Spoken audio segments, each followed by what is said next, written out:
everyone, it's Sean from What Up, and welcome back to another video, and this is going to be my review of Season 2, Episode 3 of Sony and Amazon's Wheel of Time show. Now, if you're new to the channel, you don't know what we do here, we cover anything to do with the Wheel of Time. We're doing reviews, breakdowns, and Easter egg videos for every single episode of Season 2. We're also covering all the news that has to do with Season 2 and Season 3, because they are filming as we speak. And as soon as Season 2 is done, we're getting right back into it with a bunch of leaks. I have a bunch stockpiled for you. In fact, I have a bunch already recorded, and you're going to tell which ones I recorded before because I won't have any facial hair in them. So there's that. Now, before we get into the review, I have to remind you folks that the first half of this review is going to be completely spoiler-free. So if you haven't read the books or watched the show in any way, shape, or form, or haven't seen this episode, it's not a big deal. I'm not going to ruin anything specific for you. I'll talk about the episode in very general terms, things I liked, things I didn't like, and give it a score out of 10. Then about halfway through, we'll give a spoiler warning and dive right into spoilers, and I'll give supporting examples of things I liked, didn't like, things that worked, didn't work, and kind of justify my score for this particular episode using real examples from the show. So if you haven't seen it yet, that's about the time you want to dip out, so I want to give that spoiler warning.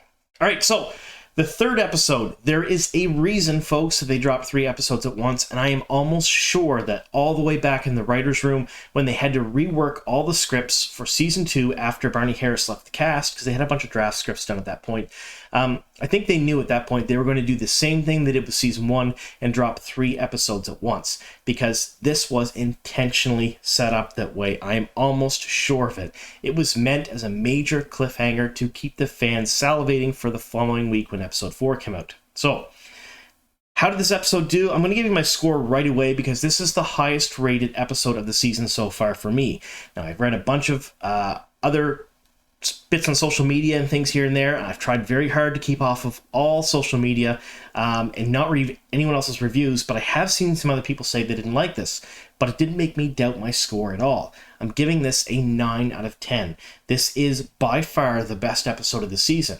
Now you gotta understand, the first episode I gave an 8, the second one was a 7, this one is a 9. It is amazing. It's not perfect TV, I didn't give it a 10, but it's very close in my opinion. I really liked everything about this episode. So first off, we'll talk locations and sets. This stuff, just like every other episode, they've really learned from all their mistakes in Season 1, or even some things that weren't mistakes. They just built on things they already knew. Things feel open, they feel more connected. The pacing of the storyline feels way more relaxed, is the best way to put it. It doesn't feel forced. There's nothing cut off that feels like it should have been an extra 30 seconds or a minute. There are no explanations that should be made on screen in kind of exposition dumps to the viewer that weren't done. The things that they did leave to mystery sort of could be mysteries till much later on in the season. They weren't very important to the plot lines that were happening initially. All of that being said, the way they set this episode up, much like the way they set up episodes 1 and 2, is like chapters of a book. You stay with a character for a set amount of time, they complete a mini storyline arc, or at least half of a mini arc, then you move on to a second character. And you get to do that with a number of groups of characters in this episode, and this entire episode is character building, plotline building, motivation building, interspaced with a little bit of action here and there. The VFX and special effects in this episode were seamless. There wasn't a single thing that happened in this episode that made me kind of, question if what I was seeing was real or not. And there were a couple of instances of very, very good special effects. And we're talking top-notch stuff. I was really impressed with it. And I'm sure it was practical effects, but I'm not 100%, which makes me even happier to know that, because it could have been CG as far as I know, because I wasn't sure how they did a couple of the scenes, and I really like that. That gives it very high marks in my opinion. Now, the characters themselves, played by some of the best actors in the business right now. I have never had a complaint about the acting in the show, and some of the newcomers to the series, Sierra Coveney as Elaine, Donald Finn as Matt Cawthon, they knocked their performances completely out of the park in this episode. And the way their characters are starting to be built mirrors just so many motivations, so many plot lines and storylines from the book series. I am incredibly happy that they were chosen to play those particular characters. Now, all of that, we did have a bit of action too. The entire episode wasn't just character development, it wasn't just drama, it wasn't just interpersonal relationships, which to me personally is what I like the most about the Wheel of Time, was all of the characters interacting and them growing together in different ways and shapes and forms, of course, absolutely, but all growing together throughout the book series. That's what I really loved about the Wheel of Time. But they did intersperse this with some action too, but not too much. Amazon has gotten lately in the trope of explosions per minute. They think that in some of their shows, people are going to stop watching if things aren't blowing up, if people aren't dying, if there isn't massive things happening. All of that with a couple of very big surprises for the fandom in this particular episode that we'll talk about in the spoiler section, of course, gave this top-notch marks, in my opinion. The second season is leaps and bounds ahead of the first one, and this episode in particular so far has been my absolute favorite of the season, and I know there's some big things to come. This comes from leaks, this comes from things we've talked about before here on the channel, but I can't see how they're going to get much better than this as far as TV goes. This one kept me on the edge of my seat the entire time, and I felt, laughed, loved, and cried with each one of these characters during it. It was just a really good episode. Now, I know some of you out there think I'm gushing too much about the show, but I am really impressed with this season so far. Not everyone is, and I understand that the show is not for everyone, but myself personally, these are my own personal opinions, and I really do enjoy what they're doing, and I think that after and I'm going to say it, a disappointing finale to season 1, because I was very disappointed in it, and I was very openly critical about it on the channel here. This has been a breath of fresh air. Again, 9 out of 10, a must-see. I would absolutely, if you're a Wheel of Time fan, or even if you're a fantasy or drama fan, this is an absolute banger of an episode. All right, now we're going to get into the spoiler version of this video, and we're going to talk about specific examples. So, spoiler warning, if you've not read the first 4 books of Robert Jordan and Brandon Sanderson's Wheel of Time series, that's The Eye of the World, The Great Hunt, and The Dragon Reborn, or you have not seen the entire first season of The Wheel of Time, including episodes 1, 2, and 3 of the second season, be forewarned, I'm going to ruin plot points and character arcs from both of those mediums. All right, that being said, let's get on to the spoilers. In the spoiler section of the video, so if you haven't dipped out now and I ruin things, well, that's just the way it is. I'm going to ruin some stuff. Something I didn't mention at the first of this video that I normally do is that these thoughts, views, and opinions are my own. I'm doing my level best to stay off of social media. I'm not watching other creators' videos. I have some very good friends that are content creators that deal in Wheel of Time stuff, and I'm not watching their videos on purpose. I feel bad about it, but once all my videos are done for the entire season, I will go back and support their content, absolutely. But for now, I am trying to stay as influence-free as possible from everyone else. So when you watch my review videos, when you watch my breakdown videos, and when you watch my Easter egg videos, that's all me. That's stuff I've found, stuff I've looked at. May mirror what other people say. I don't know. I'm not watching other people, but I wanted to be as influence-free as possible, so you're getting just what John thinks and not what anyone else thinks in these videos. Again, we get back to news or leaks or spoilers or things like that later on. Of course, I look at everything, but for just the episode videos, it's all me. That's the best way to put it. Also, when I do these reviews, I review the show based on the merits of the show itself. And that's it. I'm reviewing it as if the source material doesn't exist and it's just a show. I will reference the source material here and there and say how happy I am and how close they are to the characters' motivations and things like that.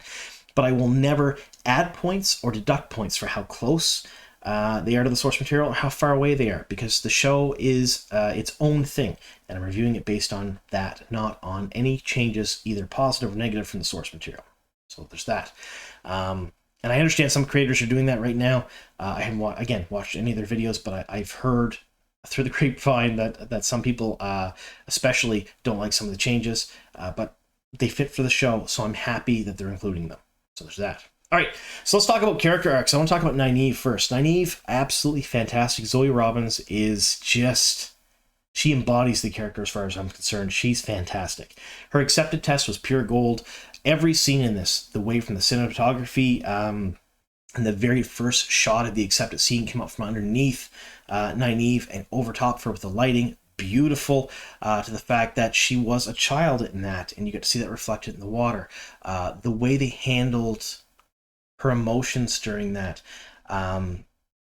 way she came out angry and upset and scared.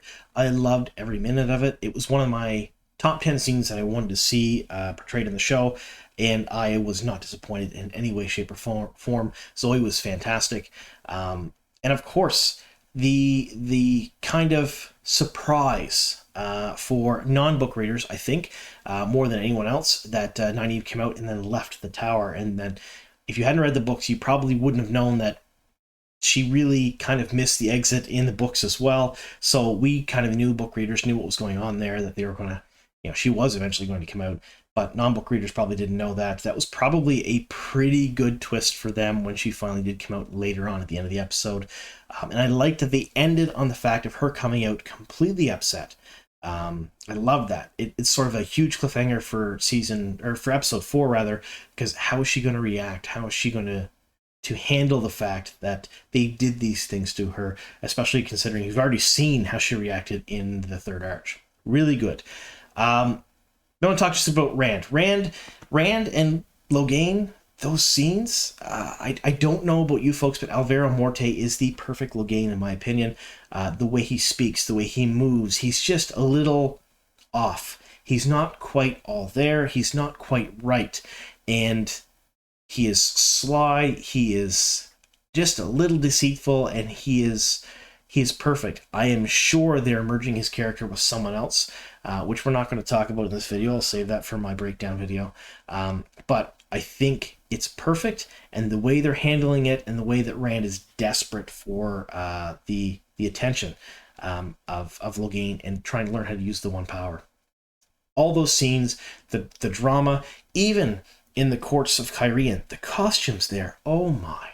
The costumes were absolutely gorgeous. I had no qualms about any of the costumes in this particular episode. Rand's red coat, huge Easter egg to the fans, a huge, big check as far as I'm concerned. I was super happy about that. But the costumes themselves were absolutely gorgeous. Selene and Rand's interactions were top-notch. I don't know if I have anything bad to say about any of those scenes at all. All right, we have to talk a little bit about the action scenes, of course. The action in this was few and far between, but top-notch. It was selectively good, if that's any sense at all. It was quality over quantity. The small bits of action within this particular episode accented and enhanced the character building, the intimate moments between characters, more than anything else. And I think that's what it should do. The character moments should enhance the action and vice versa, and Amazon went that way with this one, and I'm very happy they did, because I was very concerned that they were going to go with their explosions per minute like they do with some of their other shows, and they haven't done that. They're doing a little bit more of a slow burn, a character building, character development, way better than they did in the first season, and I'm happy for that. If we're talking about action, though, we got to talk just a bit about Uno. This is the reason I didn't give this episode a 10. And it's for my own selfish reasons. Uno is a fan favorite. Guy Roberts is not only a perfect Uno, he is an incredibly talented actor. He has trained some of the best actors in the world. He is head of the Prague Shakespeare Company. He is not only wonderful at stage acting, stage combat, television, movies. He was an incredible addition to the show, and everyone loved Uno. Now, we all know that Uno doesn't die this way in the books. Uno didn't have to go out like that. I was a little upset they did that. Do I understand the fact that it's a great shock to the fans, that it is one of those moments where no one's expecting it? Think Game of Thrones first season, Ned Stark. I think that's kind of this is their Ned Stark moment, so to speak, when they killed Uno. Little shocked, little upset, not because it was changed, but because I liked the character so much and I wanted to see him do so much more. So that's part of the reason why I didn't give this a 10. I was as excited, shocked, and amazed as I was also very upset about it. I didn't like it. I was kind of hoping they'd keep him around much longer than that. So that's part of the reason this didn't get a 10. I couldn't give it a perfect score for no other reason than a selfish reason that I really love Uno and I wanted to see him stick around a bit more. Now, all of that, including the dozens of Easter eggs. Wait for my Easter egg video. There's so many in this episode, way more than the first 2 episodes combined. There is so much foreshadowing. The little things they threw out there for book fans in this, you may not have noticed them your first watch through, but if you watch the episode a couple of times, you're going to start picking up on the stuff, much like we did when you read the books. And they are doing the foreshadowing and the Easter eggs very, very good. That game is on point as far as I'm concerned. Again, I had nothing but really great things to say about this, other than the fact that they killed off one of my my favorite characters, Uno. I feel kind of bad about that, but other than that, this was a very good episode. Great way to hook the fans, and like I said earlier in my review, this was on purpose. They did a 3-episode release and had all of these things happen. Nynaeves Accepted Tester coming out at the very end of the episode. Rand burning down the inn. Meeting with Logan, being upset, having the dreams with Celine, and of course, poor Uno being killed, and then Perrin escaping because the wolves are helping him, setting up his journey with Elias. All of that, great cliffhangers for both book fans and non-book fans alike, as far as I'm concerned. A great way to kind of set us up and salivate us for episode 4. I think probably some of you are too young to remember the term water cooler moments, but this episode had a ton of them, and people are definitely talking about it all week, I am sure. So either way, 9 out of 10, very impressed with this episode. I was really happy with what they gave us, and I can't wait for episode 4. It's coming out just in a couple of days, and I'll have a review of that evening, so make sure you're subscribed to the channel if you haven't already subscribed, because I'm putting out a ton of content.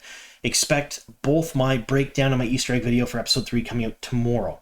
The reason I'm saying that is because my review for episode 4 is also going to come out tomorrow, because it's Thursday and the episode drops tomorrow night. So you're going to have probably 3 videos from me tomorrow, which I'm totally okay with. I love making these videos for you folks, and it's going to be a blast. But the episode Easter egg and the episode breakdown for episode 3, they're going to be long videos, so buckle in, make sure you have some time in your hands, because there's a lot to talk about in those. All right, so let me know in the comments down below what you folks thought. I want to hear your review numbers for episodes 1, 2, and 3, so I want to see like every comment giving me the review numbers for the episodes. Remember, my numbers were 8, 7, and 9. Very happy with the season so far. I want to hear what you folks think. And again, thank you so much for sticking with us here at the very end. Here's to many more.